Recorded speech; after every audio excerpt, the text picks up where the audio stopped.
Can you change someone who doesn't want to change? The answer is yes.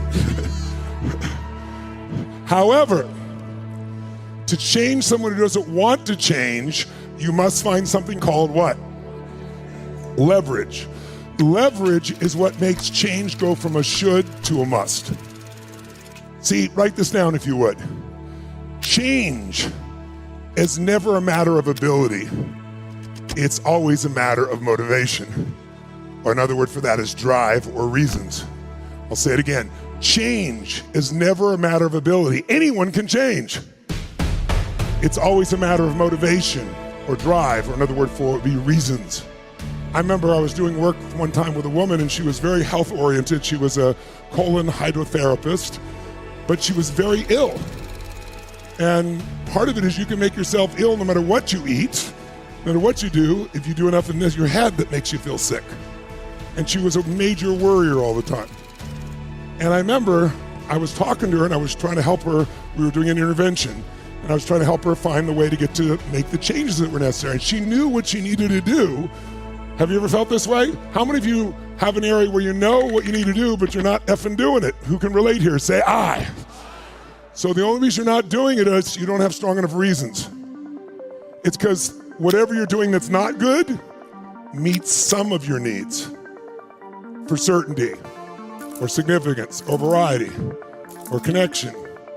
You learned that the other day, right? You can meet your needs in negative ways. But the reason you want to change is it doesn't meet all your needs, like let's say growth or contribution or love. So in order to create change, we need more reasons to push us over the edge. So if you want to make a shift, you got to make it a must. And so the goal is make it a must. And that's why I said to them, anyone can change. It's not a matter of ability, it's a matter of motivation. We have to find what's going to motivate them, what's going to put the leverage, what's going to make change a must for them. Now, change happens in seconds. People say, no, it takes forever to change. It might take you forever to make the decision where you finally say, enough of this, not of their moment, not of their day. Who's been in a relationship way too long? Who stayed in a relationship way too long? Say, I.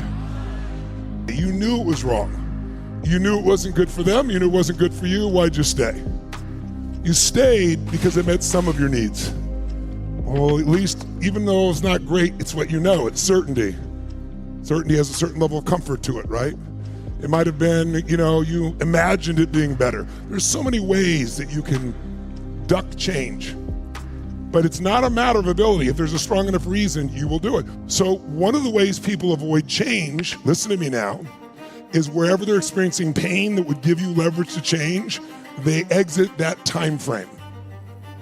You ever wonder how someone could go to a doctor, they're told they have lung cancer, they smoke, and the doctor says, if you don't stop smoking, you're gonna die, and they keep smoking.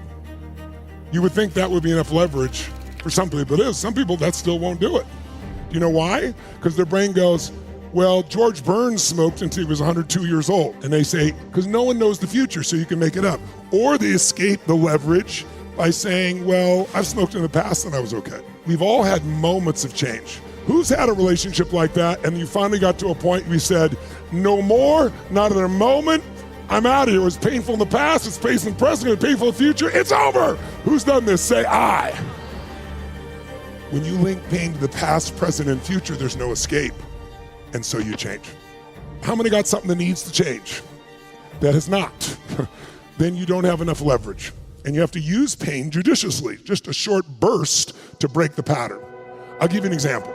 How many of you have had a certain food or a certain alcohol or a certain dessert that you loved until one day when you had an experience where what you consumed came out of you in multiple locations. And as a result, this food, this particular alcohol, this particular dessert that you used to love, you have no desire for it. It doesn't take willpower. You have no desire. It almost makes you sick to think of it. Well, guess what? You changed in a moment. How did the change happen? All that happened in that moment is your brain changed what it associated in your nervous system. It's a technical term, it's called neuroassociation. It just means your brain linked pain to what it used to link pleasure to. And when you link enough pain to something, your brain will avoid it at all costs. If you link enough pleasure, your brain's gonna go for it. The bottom line is, what happens to us can be horrific, but what really controls us is the meaning. Have you gotten that now? So no matter how horrific the experience we've all been through, and there's a lot of horrific experiences we'll go through in our lives, we gotta know that we can heal any of those as long as we can find a greater meaning. Somehow that makes us stronger, makes us care more, makes us give more, and the meaning is the power. Change the meaning, you change your life. We are not our biography. We are the decisions we make about what things mean and what we're gonna do about it. I usually will turn on the TV in the background, put some old movie or some news or something on. I see this black and white movie called A Christmas Carol, the Dickens classic. And as I started to watch, I saw that movie through different eyes. Because what is the Christmas Carol about? You all know the story, right? And the main character who didn't want to change. Scrooge is this man who doesn't want to change. And he thinks he's successful because he's mean. Because he had a partner he loved who died, and then he was angry. He thought he may have cheated him. And so he decided to hate the world. And he's very financially successful. He thinks it's because he's mean. Many times in life, we do things and we think they contribute to our success or failure and it has nothing to do with it. What makes you believe something? If you're in a relationship and it's so loving and it is so passionate, it's the greatest relationship you've ever had, and then boom, it ends brutally, painfully. What is your brain gonna do? It never wants to feel this way again. So it's gonna quickly make up a meaning, a guardrail to protect you. But see, the wall that protects you also imprisons you. So if you're in this great relationship and it ends painfully, your brain's gonna wanna never do that again, so it'll come up with a belief, it'll make one up. Relationships are painful. Don't ever get that close again. And guess what? It'll work on the surface, but then they'll be in pain the rest of their life because they'll never have a deep relationship. Who gets it?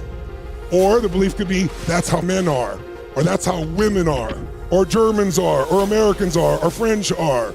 All the generalizations, remember our brains generalize, they distort and delete. If we don't think clearly, our survivor mind will put us in prison. And so what we want to do is free ourselves. But to free ourselves, we've got to break those associations. We got to go, no, it wasn't men, it wasn't relationship, it was the way we interacted, it was we had different values. But how many of you have experiences where you made up a meaning probably worse than it was? Make some noise if you think you've done this, ladies and gentlemen, right? So at that night, I'm watching this film. And I'm watching from a different set of eyes, and I'm going, this is the game plan for lasting change. Because this man does not want to change under any circumstances, because he knows being mean has made him rich, he thinks. It's not true, but he thinks it, so he keeps doing it. We do whatever we believe. In our own life, the only way you end and have peace is you free yourself from those limiting meanings. So I'm watching this and going, wow, this guy didn't want to change, and he changed that fast. How did it happen? 3 neuroassociative conditioning specialists showed up at his house. 3 ghosts. And what do those ghosts do? They got him to associate massive amounts of what? Of what? Pain to all that had done in the past related to that. But then when he thought he couldn't handle it anymore, they brought him to the present and gave him unbelievable pain in the present. And then he thought he was done, and they took him all the way to the future, all the way to the moment of his death, and put him in eternal pain, he thought. And then he woke up and realized, I can change it all right now. And how fast did he change, my friends? How fast? How fast? In a heartbeat. But it's because he had pain in the past, the present, and the future. There was no place to escape. The leverage is there. If I put a wall here, here, and here, and the one behind, I start to close them, magically you'll move that direction. So we want to do that for ourselves. We want to free ourselves. Who's up for that? Say I.